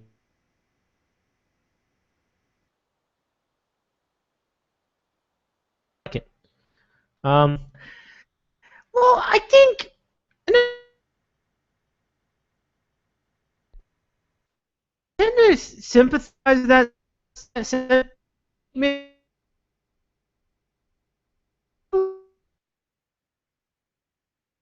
And saying hello at being proactive necessarily with securing a meeting with the person of the app, you know, whatever. But I feel like I'd rather take my chances with real life, because you can re-gauge actions better in person than you can on the app. But again, like I said, how would I know? I haven't actually attempted it yet, so I wouldn't. I think I should just at least try it before. But it's kind of interesting. Like, you know, would I get a match? It's only one way to find out, you know. I would also say this: it's actually more effective than other sites before, like Match.com and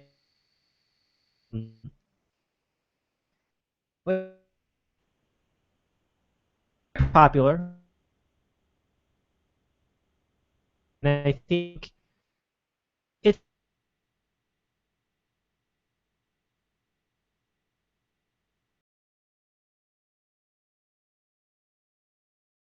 you ready? Ready, Junkman? Yep. Okay. Favorite steakhouse? Oh yeah.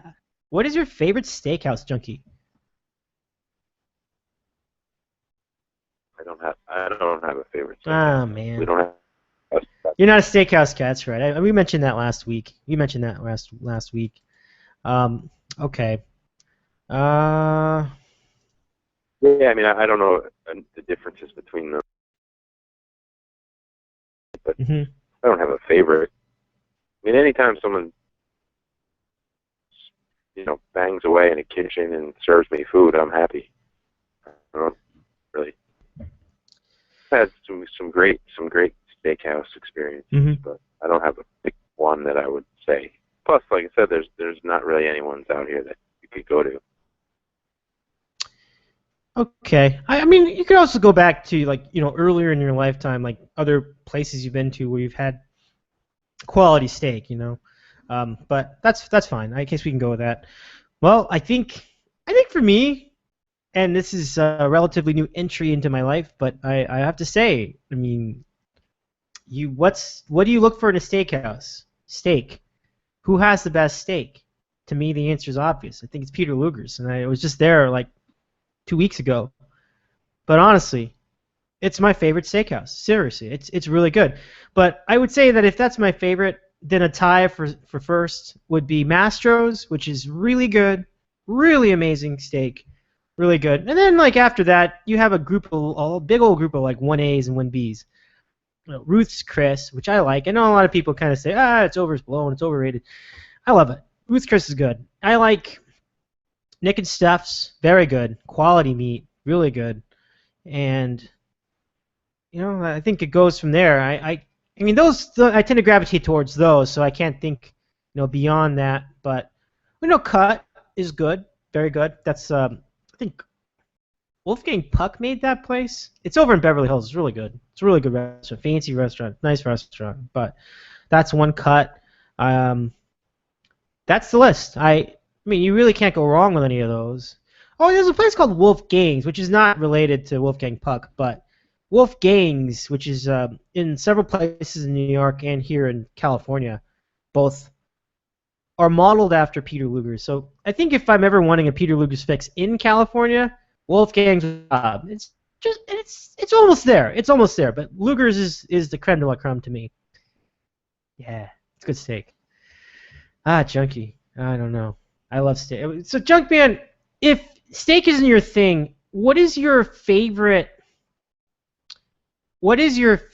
restaurant that you can remember, over the whole entirety of your lifetime? Do you have a favorite restaurant? The whole entirety of my lifetime, Jesus, Dave. No, I'm just even recent history. Is there anything that stands out? I love this place.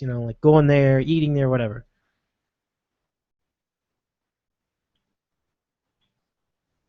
No, I don't have a favorite place. I like going.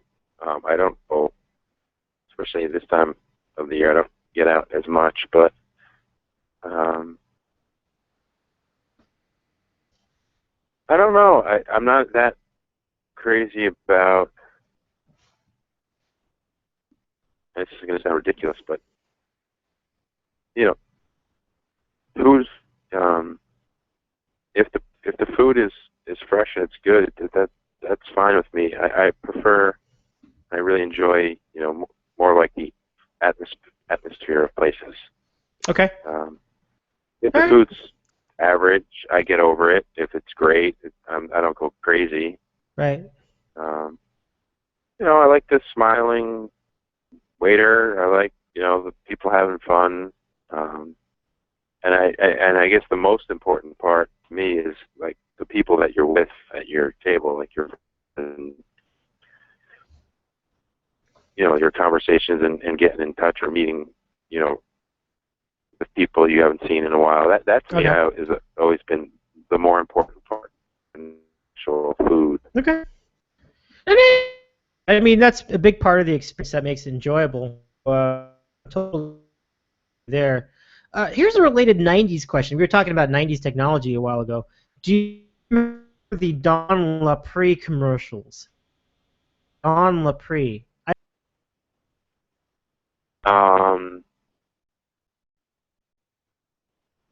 It sounds so familiar. Oh, yeah? But I don't. I really want to remember that because it sounds familiar. And I don't. I want to say he was like the guy who showed you how to buy real estate with someone else's money, but that's not him. That's somebody else. It could be any number of commercials. That could be anybody, really. Oh, yeah. No, you know, this guy, this old guy, he looked like your grandfather. So, man, his name's Carlton Sheets was his name. Carlton Sheets. He was on every night. Carlton Sheets. He was on every night, and it was hey, you can buy a house with no money down, and they'd give you money back for buying the house. You're looking at like, what are you talking about, dude? He was on every night, and you could buy his discs $100, and obviously that's where he made his money, selling you these discs, not actually doing real estate. Anyone could have figured that out, but he was on every night. If you had a brain in your head, you could figure that out. But Don Lapre, oh my God, it sounds so familiar that I'm actually disappointed that I can't remember. Wow, that's good memory as far as that particular situation. All right, let's take a look. Next question. This one comes in from Queen's Kid 80. Who is your favorite old school, the MikeFrancesa.com poster? That's a great question. Because you go back through the old days. Who was your favorite? For me, it's O'Reilly. Guy was a complete riot. He was so funny. I miss him. I miss him rough, mixing it up and really making not, sarcastic posts or just funny, cut right through the BS kind of posts. Funny. He was really funny, so that's my favorite. Who's your favorite of the old posters? Oh, my favorite poster from the old days, it's not even a question. It was hands down, it was Mr. Met. I love that guy. Ah, Mr. Met, yeah. Funny dude. I don't know whatever happened. I don't know. I guess he got busy. He has occasionally, very occasionally, tweeted me, at different moments. And he was on our podcast once, but I'll never forget it. He was really very supportive and really funny. So I enjoyed that moment. I have that recorded somewhere. We'll play it some other time. But that's a good one. That's a good one. Mr. Matt. All right, next question. That's a good question, Queen's Kid. All right, up next, random questions with Kevin on the Cape. I am Dave Medina, as you can see right up here. If you could choose sleep for 2 days straight or stay awake for 2 days straight, which of those will you choose? I only heard the second part. I could stay awake for 2 days straight, or what was the first part? If you could either sleep for 2 days, if one of the two going to happen, sleep for 2 days straight, or be awake for 2 days straight. That's simple. I'm awake for 2 days straight. Sleeping, that's just a waste of time. It's interesting.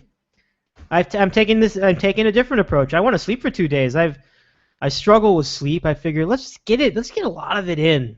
I'd love to just sleep for 2 days, assuming that I was off those 2 days. If I had to work one of the 2 days, I would not want to do that. But if I was off, if there was no work obligation in those 2 days, I would sleep the dickens out of those 2 days. Like, I would just love it. I would have a great time.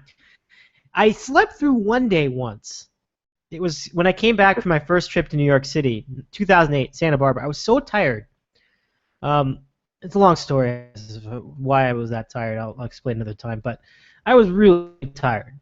and I went to bed, and except for like a 2-minute period where I got up maybe to go to the bathroom, I was basically asleep for 24 straight hours. And it was glorious. I loved every second of it. That was a good time. So that's funny that we answered that differently. I thought you would have gone for the sleep, Junkie. No, my brain goes completely insane when I don't sleep very often. I don't sleep a lot. I don't sleep very long in a row. I'm always thinking of things I need to do or things I need to get done. So I'd rather be up for 2 days straight so I can get them all done. Yeah, that's it. I mean, that really is a great question. That question, by the way, came from the Oat Man. Say hello to Otis. And thanks for that question. Really good stuff. So we have additional random questions to follow. If you have a question for us, tweet @ditcow with your question. Just write a question and send it to @ditcow on Twitter, and we'll answer that question for you through the course of this hour. Also, we can do it the old-fashioned way, blogtalkradio.com/DaveInTheCity. Write the word question followed by the question itself, and we'll read them there too. So 2 ways to do it. We could go to the YouTube comments, but unfortunately, I don't have easy access to it because the video of the show is going to interfere with my actual broadcast, so I can't actually go to that. So unfortunate, but feel free to chat away, but I won't be able to take questions from there. So the other 2 ways we'll do it. @DitCow, Blog Talk Radio. Okay, next question. Let's look. No questions. I thought we would have a question at this point. Well, we don't. So let's see. Maybe there's another one that I missed here on the... Oh, there is... let's see. Oh, yeah, this one from VTread. Let's see. Well, what time is Jeopardy? What time is Jeopardy on? That's a funny question. That's a dig at someone else. No, it's not a serious question, but it was funny anyway. What time is Jeopardy on, though? Like, where you live? Like, what time does it come on? 7:30? Like, what time do you get that show? I don't have a television, do you? You did! You had a TV. Remember that? You had, like... Well, that's not true. I have a television. I don't have cable. I wouldn't know. You don't need cable. It's on, like, Channel 7 most of the time, or whatever channel that is in your area. I don't have whatever you get. I don't... Just the TV is there. Just doesn't play anything. Oh, okay. So you don't actually have channels. Okay. Right. I have no channels. All right. Well, in light of that, I guess I'll just leave that question alone. All right. So @DitCow if you want to ask us a random question tonight, or blogtalkradio.com/DaveInTheCity to ask us our question. @DitCow, Blog Talk Radio. And we'll just keep going. And so if you have any questions for us the remainder of the hour, we'd love to. We'd love to get that rolling. Okay. Let's see. Let's see. I don't know what else to ask you at this point. So, I guess my question... No, I don't really even have that kind of a question. If you could get any... Oh, here, a favorite question. Favorite wrestler? This is from Unclever, a.k.a. Erwin from Queens. Favorite wrestler? The Rock. That's an Erwin from question. Wait, is it multiple choice? No. Just if whatever you can think of off the top of your head. Can you think of one? Oh, I have one that is a lot off the top of my head. Okay. Number 1. Junkyard Dog. Hey, okay, Junkyard Dog. Did you guys hear that? Junkyard Dog. Dog was my favorite. I love it. Junkyard Dog was my favorite. Nice. Going old school, I think. Oh yeah, that was actually, I went to one wrestling live event in my entire life. I want to say it was, I don't know, I was 8 or 9 years old, and he would have, after he won his match or whatever, he would have like the kids come in the ring and do his little dance, and my brother was 5 years old. I just ran up there and was getting like knocked around by a bunch of bigger kids. That was pretty sweet. Nice. Boy, it's definitely before my time, but that's pretty cool. So nice answer, the Junkman. So I said The Rock, and that's pretty much a good place to end that question. Next up, what is your favorite patriotic song? Well, I guess America the Beautiful. It's a great song for one, but then when Ray Charles did it, it was so good. It was just amazing. It still gives me chills to hear it today. I mean, hearing the late great Ray Charles go into it, it was a good song, and he really made it his own. And that's people get really uptight about old patriotic songs like that. Star Spangled Banner, that song, My Country 'Tis of Thee, all that stuff. Like all those songs, like people get all antsy. Oh, it should be sung this way, but no, I think he did a great job with it. I think it's fantastic. So that's my choice. What's your choice?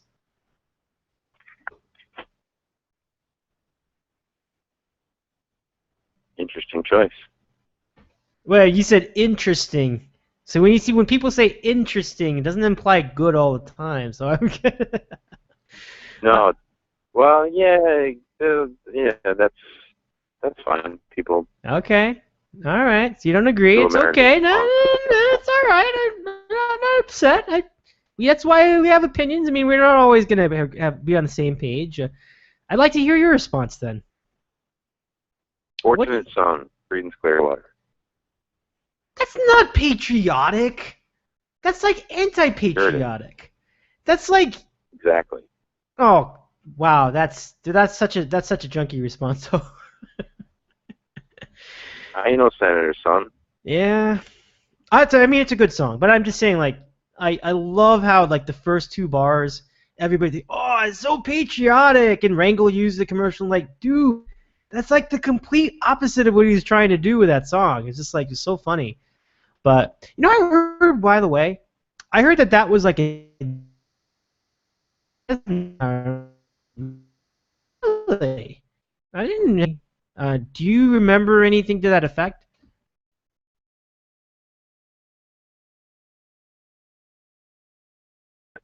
I have first-hand knowledge of Dwight. It's just well, I don't know if that's even true. This is what account of what they thought that song was about. It definitely was about draft dodgers, but I just meant was he on that list? And I'm I don't think so. He served in a war, didn't he? So I'm that who the actual target.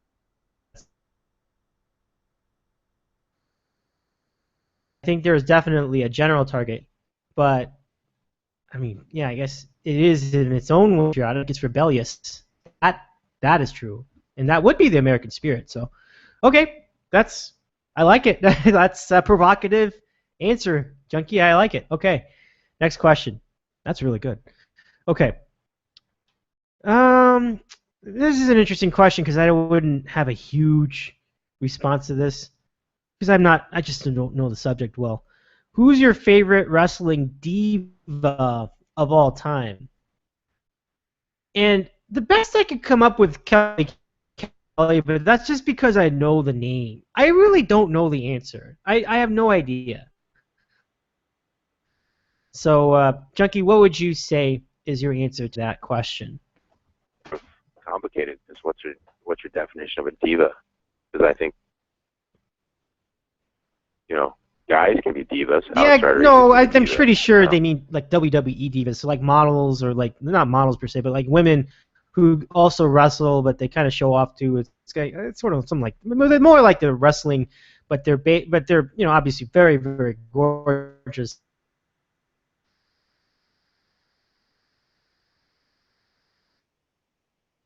Women I ever saw were on the old video girls.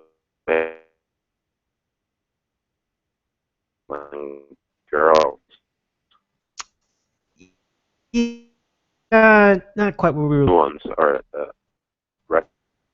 Okay, let's see. We're down to the last 5 minutes anyway. So if you do have a question though for us as we go along through the week, please go to twitter.com/ditcow or tweet @ditcow with your random question. You don't have to do it at any specific time. Do it any time during the week, and we would be happy to take your question. and we'll continue answering them next week when we pick it up where we left off. So, Junkie, I hope the work's not too hard for you as you go forward. What are you most looking forward to other than just the additional sleep? I mean, not at work, but just like for the weekend.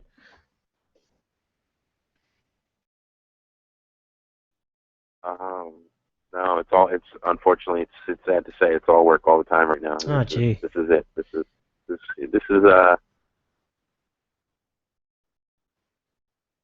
showtime. This is I mean, I might be able to get out somewhere if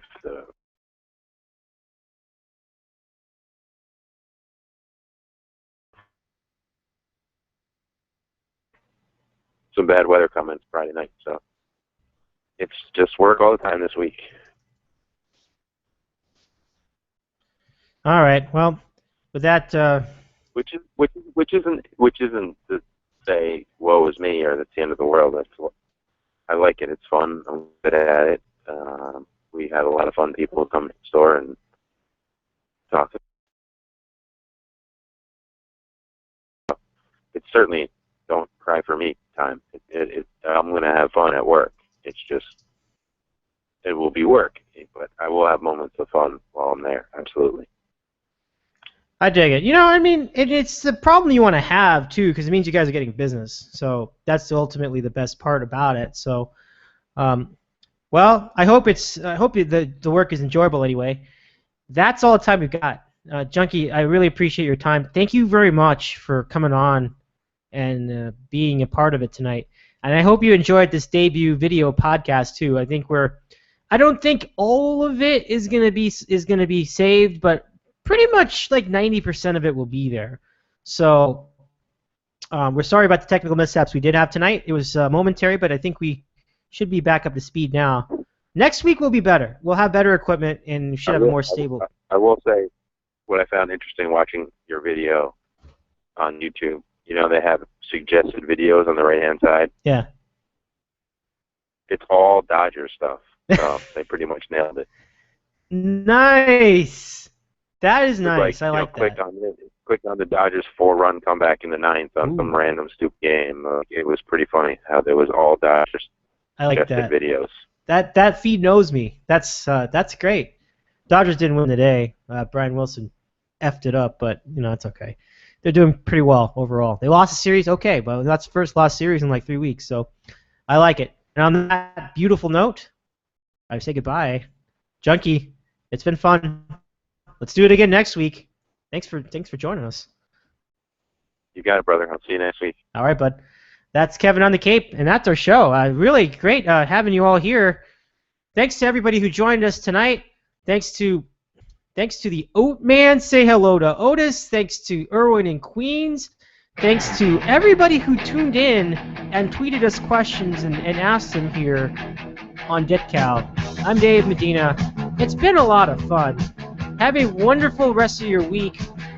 Enjoy the Independence Day holiday, and we'll see you next time.